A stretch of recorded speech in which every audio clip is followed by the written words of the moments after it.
여러분 안녕하십니까? 사주 장명가 장세진입니다. 오늘 영상은 모두가 지나온 세월이지만 부모운 보는 법 총 3편 중에서 그 첫 번째 영상입니다. 본론에 앞서 장세진 사주TV의 구독자가 아니신 분들은 빨간색 구독 버튼을 눌러주십시오. 더 알찬 영상으로 보답하겠습니다. 그럼 오늘의 사주 브리핑 시작합니다.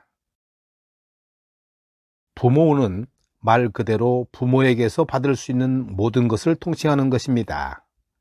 의식주, 교육, 유산 등의 물질적인 것과 육체, 두뇌, 성격 등의 유전적인 것으로 나눌 수 있습니다. 여기서 생각해야 할 점은 받는 게 좋을 수도 있고 안 받는 게 좋을 수도 있다는 점인데요. 이 말은 부모의 재산운을 받았는데 그 운이 재물이 탕진된 운이라면 받아서 좋을 것이 없습니다. 그 이유는 다른 좋은 운을 받을 기회가 사라지기 때문입니다. 인간은 평생 타인들과 관계를 맺으면서 살아가는 사회적 동물입니다. 그 중에서도 부모와 자식과의 관계는 한 인간이 태어나면서 시작되는 가장 기본적인 관계입니다. 전통 명리학에서는 부모운과 자녀운을 살필 때 형제운을 함께 봐왔는데요. 이는 형제가 많으면 부모의 보살핌을 골고루 나누어 받을 수 없기 때문에 부모운 역시 다른 형제들과 겨루는 상황이 되기 때문이었습니다. 그러나 오늘날 핵가족 시대에는 기껏해야 한두 명의 형제와 커나가는 시대이다 보니 현대에서는 부모운과 형제운을 함께 보지 않아도 됩니다. 핵가족 시대의 부모운과 자녀운은 서로에게 더욱 중요합니다. 자기 밥그릇은 자기가 갖고 태어난다라는 말에서 알 수 있듯이 과거에는 자녀의 성장에 부모의 역할이 현대와 비교했을 때 절대적이지는 않았습니다. 하지만 지금은 자녀를 키우는 일이 기업 하나를 런칭해서 인큐베이팅하고 기업 공개에 이르는 과정이라 해도 과언이 아닐 정도로 몇십 년 만에 자녀 교육의 의미에 엄청난 변화가 생겼습니다.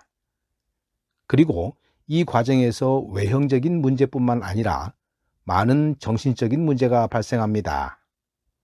부모와 자식 간에 그 누구도 원치는 않았지만 부모는 부모대로 자녀는 자녀대로 스트레스를 받아서 서로 원망에 걸려 들어가는 일이 비일비재합니다.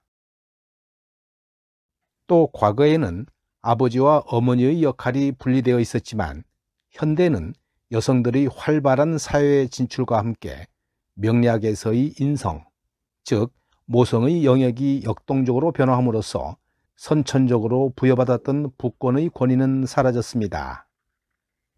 그 결과 전통적으로 설정되어 있던 부모의 역할에 대한 해석의 기준이 현재는 큰 역할을 하지 못합니다. 앞으로 현대의 명리학 분야에서는 시대의 흐름에 맞는 부모와 자녀와의 관계, 그리고 그 관계에서 파생되는 여러 정신적인 측면을 고려한 새로운 기준이 필요합니다. 그런 새로운 기준을 설정하기 위해서는 먼저 부모와 자녀에 대한 전통적인 이론의 틀을 공부해야 합니다. 부모운에서는 조후를 최우선으로 봐야 된다는 것이 전통적인 관점입니다. 사주 명리학상 조후의 조화가 부모운을 결정하는 첫 번째 중요한 근본인데요. 한 사람의 부모운, 그리고 부모와 자녀 간의 관계를 볼 때도 조후를 가장 먼저 따져봐야 합니다. 너무 뜨겁고 조열한 기운으로 몰리거나 너무 차갑고 습한 기운으로 몰렸을 때에는 기본적으로 부모운이 거칠고 박한 경우가 많습니다. 그래서 하나의 명식 안에서 한난조습이 조화를 이루는 경우가 좋은데요. 아쉽게도 이런 명식은 많지 않습니다. 다만 자녀와 부모를 종합해서 봤을 때 각자의 명식에서 조상 부족한 요소들이 서로에게 있어서 원만한 순환 구조를 형성한다면 일단 부모와 자녀 사이의 좋은 운으로 보는 첫 번째 전제가 됩니다. 두 번째로 오행의 상태를 파악해야 합니다. 기본적으로 사주 명식이 오행상 양의 기운인 목화의 기운이 강한지, 음의 기운인 토금수의 기운이 강한지를 이분법적으로 느껴봐야 합니다. 즉, 명식에 목화의 기운이 강하고 월지 또는 시지가 미토라면 당연히 이것은 양의 기운이 되는 것입니다. 마찬가지로 명식에 금수의 기운이 강하고 월지 또는 시지가 축토라면 음의 기운이 강한 것입니다. 하지만 위의 경우를 제외하고는 토는 전부 음의 기운으로 봅니다. 그리고 목화 기운이 많을 때는 목화 통명, 금수의 기운이 많을 때는 금백 수청을 떠올려야 합니다. 부모가 자녀에게 주는 첫 번째 고리는 재물인데요. 이 또한 목화의 기운이 강하냐 아니면 토금수의 기운이 강하냐에 따라서 무형의 재물과 유형의 재물로 나눕니다. 우선 목화의 기운이 강하면 주로 정신적인 영향을 받습니다. 예를 들어서 책을 가까이 하는 습관을 물려받거나 반대로 도박을 좋아하는 성향을 물려받는 등 혜택일 수도 있고 부채일 수도 있는 것들입니다. 반면에 토금수 기운이 강하면 구체적으로 물질적인 혜택을 받습니다.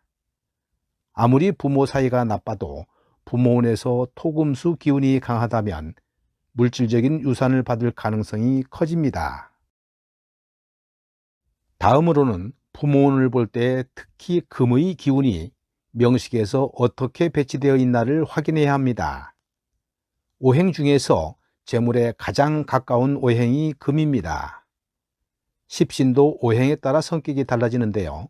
부모와 관련된 재물을 물려받을 가능성은 금과 수 오행의 재성이 높습니다. 그런데 금은 식상일 때도 그런 힘을 발휘합니다.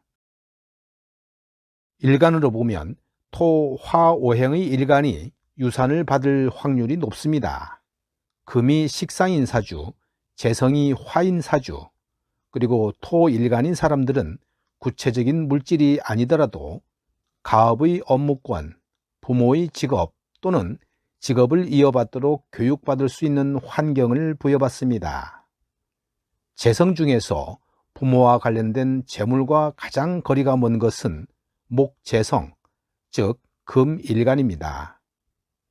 결국 이 두 요소를 종합해보면 정신적인 것이든 물질적인 것이든 간에 토일간인 사람이 부모의 재물을 물려받을 확률이 가장 높고 그 다음이 화일간입니다. 세 번째는 십신의 상태를 봐야 합니다. 십신 중에서 아버지는 편재, 어머니는 정인에 해당합니다. 부모는 명식 내에서 편재와 정인이 얼마나 활성화된 자리에 있는지를 잘 살펴봐야 합니다. 특히 부모주에 해당하는 월주, 그 중에서도 명식 전체를 지배하는 월지에 부모를 의미하는 십신이 있다면 확실한 부모운을 의미합니다. 명식 내에 편재와 정인이 모두 있는 경우에는 이 두 십신의 과다 생조, 고립 상태에 따라서 부모의 상황을 예측할 수 있는데요. 정확성이 매우 높습니다. 예를 들면 편재는 식상생재로 힘을 발휘하는데 정인은 형충이 되거나 심하게 고립되어 있다면 사회적으로 인정받는 아버지와 스트레스와 병치레로 위축된 어머니 사이에서 성장했을 가능성이 크다고 볼 수 있습니다. 만약 편재와 정인이 둘 다 없거나 하나만 있다면 부재하는 십신에 해당하는 육친이 명주와 현재 어떤 관계를 맺고 있는지 질문해 봐야 합니다. 한편 부모에 해당하는 십신이 명식 내에 드러나 있지는 않지만 지장간에 다수로 강하게 뿌리를 내리는 경우에도 힘을 발휘할 가능성이 있으므로 지장간도 잘 살펴봐야 합니다. 이 명식은 무토일주가 해월에 태어난 신약한 사주입니다. 비록 년과 시에서 일간을 돕지만 지지가 좌우충과 사해충이 되면서 화, 토 기운이 오히려 약해졌습니다.